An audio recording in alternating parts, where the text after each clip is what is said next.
전 일입니다. 평소 친하게 지내는 형님이 한 분 계신데 형님 고향을 방문하는데 같이 동행해서 바람도 쐬고 공기 좋은 곳에서 맛있는 거 먹고 힐링하면 어떻겠냐고 책에 권해왔습니다.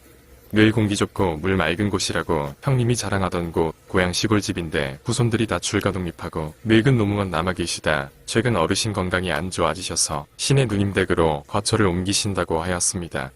노무가 시내로 나가면 살던 시골집을 따로 관리하기가 힘들어서 헐값에 매도할 건데 어릴 적 형님의 추억이 고스란히 묻어있는 고향집이라 처분 전에 마지막으로 하루 내려가 자고 오고 싶다는 얘기였습니다. 간만에 동네 저수지에서 낚시도 좀 하고 마을 뒷산도 가볍게 타고 올 요량이었습니다. 운전도 혼자 하면 졸립고 힘드니 그대로 하면 좋을 것 같았습니다.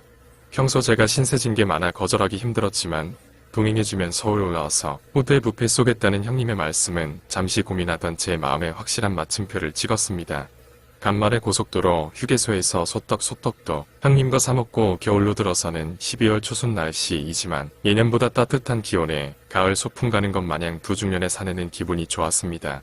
드디어 형님 고향집에 도착해서 간단히 짐을 푸니 오후 4시가 채 안 되었는데 형님이 어려서부터 태어나 성장한 곳이라 눈 감고도 길을 찾는다고 우겨서 간단하게 장거리 운전으로 띠뿌둥한 몸도 풀 겸 그냥 산세만 구경하려고 가볍게 집 뒷산을 올라가 보았습니다. 가볍게 시작한 등산인데 어찌하다 보니 제법 올라가게 되었습니다. 겨울서는 해가 금방 떨어지는데 두 사람은 랜턴 하나와 각자 메고 온 가벼운 배낭뿐이었습니다. 여기서 하산했어야 하는데 형님이 조금만 더 올라가면 경치가 끝내주는 포인트가 있다고 해서 어려서부터 이곳에서 태어나고 자라 눈 감고도 다닐 수 있다는 형님 말씀을 믿고 조금만 더 산을 타게 되었습니다. 그것이 닥쳐올 불행의 시작이었습니다. 약간 헤매면서 형님이 말씀한 뷰포인트에 도달하니 산 아래 계곡 경치가 정말 멋졌습니다. 그런데 추계울산은 해가 짧아서 이미 해는 진지 오래되었고 우리는 들고 온 랜턴에 의지해서 서둘러 하산을 하려 하는데 갑자기 하늘에서 눈발이 날리기 시작했습니다. 분명 일기예보에서는 내일 아침부터 눈 예보가 있었는데 일기예보가 다 맞지는 않았습니다. 동네 수십 년 매일 다닌 야트막한 산도 눈이 내리면 상황이 달라집니다. 산을 좀 타보신 분들은 무슨 얘기인지 인지하실 겁니다. 하물며 해가 지고 눈발이 거세지니 유일한 길잡이인 형님이 하산을 급히 서둘다 이제 막 쌓이기 시작한 눈에 그만 발을 헛디뎌 발목을 접질렸습니다. 이런 게 설상가상이라는 거구나를 느낄 마음의 여유도 없었습니다. 한 덩치하는 형님을 겨우 부축해서 조금 내려가는데 형님 표정이 일제강점기 나라 잃은 독립투사 얼굴입니다. 아우야 아무래도 길을 잃은 것 같구나 하십니다. 경기도 가평 지역 특산품 잣이 떠오르고 잣되었다 싶은데 눈발은 더욱 거세어지고 형님 발목이 점점 퉁퉁 부어오르는 게 심상치 않았습니다. 재난을 당하는 게 영화처럼 뭐 극적 연출 이런 거 아니더군요. 그냥 지형을 좀 안다고 준비 없이 겨울철 눈보라 기상악하면 그대로 스펙타클한 자연의 위대함을 체험할 수 있었습니다. 다행인 것은 그 형님이나 필자나 천성이 긍정 마인드라 돌이킬 수 없는 과거를 연연하느니 현재 재난 상황을 깨끗이 인정하고 앞으로 위기 극복에 머리를 맞대었습니다. 여차하면 우리나라는 119나 산악구조 시스템이 잘 갖춰져 있으니 믿는 구석이 있었지만 원래 일이 꼬일 땐 계속 꼬이는 법입니다. 눈보라 속에서 전하는 안테나가 뜨지도 않고 그나마 배터리는 추위에 급격히 소진돼서 20%도 안 남은 상태라 형님 핸폰은 진짜 비상시를 대비해 잠시 꺼야 했습니다. 필자의 핸드폰은 형님 댁에 도착하자마자 대청마루에 충전기에 꼽아놓고 그냥 까먹고 산행을 한 것이었습니다. 전화가 안 터지니까 불안감이 더 엄습해왔지만 그나마 혼자가 아니라 다행이었습니다. 재난 상황에서 형님이 빠른 상황 판단을 했습니다. 대학 때 서울로 상경할 때까지 20년 가까이 자연을 누볐다더니 말짱뻥은 아니었습니다. 여기 근처에 옛날 화전 일구던 사람들이 살았던 집터가 있으니 허술해도 현 상황에선 거기를 쉘터 삼아 밤을 새고 움직여야지 무리해서 하산하면 동사하기 딱 좋다는 거였습니다.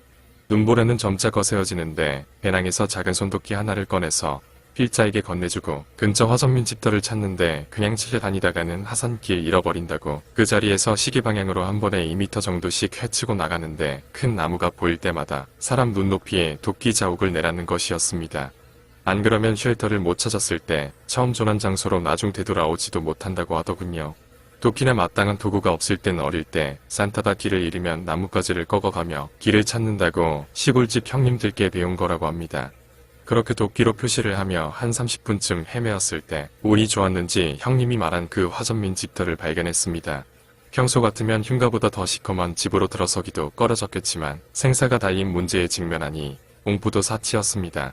나중 형님에게 그때 그 집터를 못 찾았으면 어쩌려고 했냐 물으니 그 정도 눈이면 하사는 포기하고 눈이 적당히 쌓인 곳을 파고 들어와야지 별 수 있겠냐 하더군요. 포천 12특 공중대를 만기 전역했다고 평소 공부심이 쩌는 형님인데 제법 위기에서 빛을 발했습니다. 어쨌거나 그 화전 민집터는 말 그대로 천정이 다 날아가고 없고 바닥과 두면 정도의 벽이 겨우 남아있는 딱 봐도 겨우집 형태만 남아있는 형국이었습니다. 그래도 그 눈보라 속에서 니은자로 꺾인 코너의 자리를 잡으니 그냥 밖에 있는 것보단 확실히 심적으로 위로가 되었습니다. 주변 나뭇가지랑 마른 소립 같은 걸 한데 불어모으고 대충 돌로 바람막이를 만들고 불을 피우니 조금 전까지는 죽을 뚱살뚱 한치 앞날을 알 수 없었지만 마음 한켠이 좀 놓였습니다. 캐스트어웨이 조난 영화에서 톰 행크스가 불을 붙이고 울부짖는 것이 결코 과장이 아니었구나를 몸으로 실시간 실감하고 있었습니다. 이때 우린 일반 일회용 가스라이터나 지포라이터로 진짜 눈보라 속에서 불을 피우는 것보다 가스토치가 상대적으로 얼마나 효율적인지 직접 불을 피워보며 체감할 수 있었습니다. 지금도 험한 산을 탈 때 EDC 소형 파우치에 1번으로 넣는 것이 소형 가스토치인 것이 이때 얻은 경험 덕입니다. 부탄가스 통이나 이소가스를 쓰는 토치라면 더 좋겠으나 EDC로는 부피가 커서 예외로 하겠습니다. 눈보라가 거세서 중간에 휴대폰을 켜봤지만 첩첩선 중에서 신호가 잡힐 리 없었습니다. 깊은 산행시 휴대폰이 미리 터지는 포인트를 알아놓으면 좋겠지만 눈이 올 때는 그마저도 쉽지 않습니다. 일단 모닥불을 피우고 자리를 제법 잡으니 그제서야 허기가 밀려왔습니다. 배낭에 참치캔 2개와 간식거리가 있었지만 일단 앞으로 상황이 어떻게 진행될지 몰라서 아껴두었습니다. 눈이 펑펑 와서 탈수 걱정은 없었습니다. 대충 깨끗한 눈을 퍼와서 과자 비닐 봉다리에 넣고 모닥불 옆에서 녹여서 마셨습니다. 우리나라 산악지형 특성상 개울도 있고 해서 물은 해결하기가 상대적으로 쉬웠습니다. 한국같이 긴급 구조체계가 잘 되어 있는 산악에서는 핸드폰이 터지고 날이 갤 때까지 대략 12시간 정도를 체온 유지하고 잘 버텨주면 최악의 상황은 면할 수가 있습니다. 지금에야 웃으며 글을 쓰지만 그 당시 소형 토치같이 불 피울 수 있는 도구마저 없었다면 정말 어찌 될지 모르는 일이었습니다. 불만 피우면 식수도 해결하고 마침 화전민이 살던 폐가 비스무리한 집터를 발견해서 다행이었습니다. 지붕은 날아가고 한쪽 벽도 오픈되어 있지만 그 집터 덕분에 빠르게 불을 피우고 위기를 면할 수 있었습니다. 나중 안 것이지만 겨울산에 올라간 두 아재를 형님의 모친은 까맣게 잊으시고 초저녁 잠이 많아서 다음날 아침까지 개꿀잠 주무셨다고 합니다. 119 같은데 신고하시지 않아서 산악구조대나 그런 분들이 다행인지 불행인지 고생을 면하신 게 되었습니다. 슬프지만 구조대도 모르는 버려진 중년 아재 둘이었습니다. 배가 고파 오징어 다리를 씹고 있는데 형님 말씀이 눈이 그치고 날이 좋아지면 내일 아침쯤 일상으로 아무 일 없었다는 듯이 돌아갈 수 있다고 그제서야 너스레를 떨었습니다. 다행히 형님의 접질린 발목도 더 이상 부어오르지는 않았습니다. 그런데 이상한 게 이 시간까지 하산을 안 하면 벌써 형님 모친이 신고했을 텐데 참 이상하다 했습니다.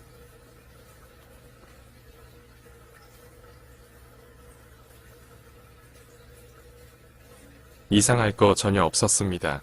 신고를 아무도 안 했으니 당연히 출동할 구조자는 없는 것이었습니다. 다음날 강제 비박을 하고 형님이 걸을만 하다 해서 부축하고 조심히 하산을 했습니다. 눈으로 길은 미끄러웠지만 아침에 까먹은 참치캔 덕분인지 내려올만 했습니다. 내려오며 119에 신고할까 했지만 핸드폰 안테나가 잡히는 걸 확인하고 나니 이상하게 문명세계로 돌아왔다는 안도감의 형님도 제법 잘 걸었습니다. 확실히 인간의 육체는 정신이 지배하는가 봅니다. 길도 찾고 두 중년의 사내는 하루 밤 사이에 복싹 10년은 더 늙은 얼굴로 형님 집으로 기어들어 왔습니다. 형님 어머니는 아침 대바람부터 어디 밥도 안 먹고 싸돌아 다니냐 했습니다. 어리버리 지난밤의 조난 상황 자초지종을 이야기하니 큰일 날 뻔했구나, 하늘이 도왔구나 하며 보통 드라마나 영화에서는 그러던데 현실은 필자의 예상과 많이 달랐습니다. 어머니는 형님의 말이 채 다 끝나기도 전에 들고 있던 표주박 박바가지로 형님의 대구벽을 냅다 후려갈기면서 일갈했습니다. 정말 건강이 안 좋아지셔서 신의 누님 집으로 가신다는 그분이 맞는지 보고도 믿기 힘든 국가대표급 할매질이셨습니다. 사견입니다만 그냥 여기 머무르셔도 괜찮을 것 같아 보였습니다. 이 상무무저식이 돼지려면 혼자 돼지지 왜 서울 손님까지 끌고 와서 욕을 보이냐며 어려서도 개구져서 애미속을 그렇게 썩이더니 나이를 동구멍으로 처먹었냐며 눈 오는데 산을 타면 어쩌냐고 미쳤냐고 사자후를 뿜으셨습니다.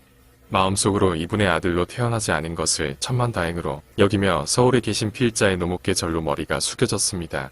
나중 노무님 말씀이 형님의 조부님 즉 당신의 시아버지께서 살아계실 때 그 산속 화전민분들을 많이 도와주셨다고 합니다. 보릿고개라고 양식이 떨어져서 어려울 때 쌀과 보리를 몇 말씩 그냥 주거냈다고 합니다. 노무님의 말씀으로는 그 조부님 공덕으로 화전민 조상신이 너희를 얼어 죽게 하지 않으신 거라 말씀하셨습니다. 그제서야 지천명의 나이에 하마터면 이 대책 없는 형님 때문에 네이버나 다음 머리기사가 될 뻔했구나 하고 안도의 숨을 내쉬었습니다.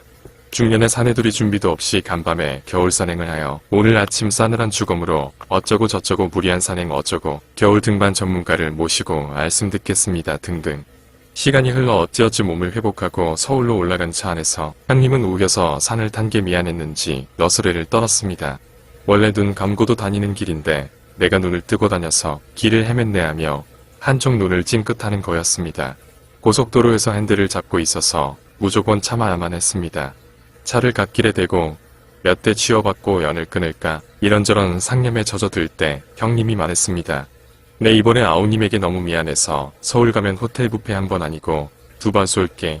먹고 싶을 때 저축해놨다. 언제든 또 말하시게 하는 거였습니다. 아까 죽탱이를 한 대 날리고 싶던 그 마음은 저 멀리 사라져버리고 어느덧 필자는 형님 덕에 조난도 당해보고 정말 인생 늦음하게 좋은 경험을 해봤다고 형님 호텔 뷔페 약속 너무 신경 쓰지 말라고 마음에도 없는 소리를 줄줄 하고 있었습니다. 결론은 1번 절대 겨울산에 준비 없이 함부로 오르지 않는다. 2번 부득이 등산시는 날씨 상황을 잘 파악한다. 3번 만약을 대비해 불 피울 수 있는 재난 대비 백팩을 확실히 꾸린다. 마지막으로 친구는 잘 가려 사귄다입니다. 형님 미안합니다. 인생은 한치 앞을 모르기에 참 즐겁습니다. EDC 유튜브 회원님들 경청해주셔서 고맙습니다. 구독, 좋아요는 사랑입니다.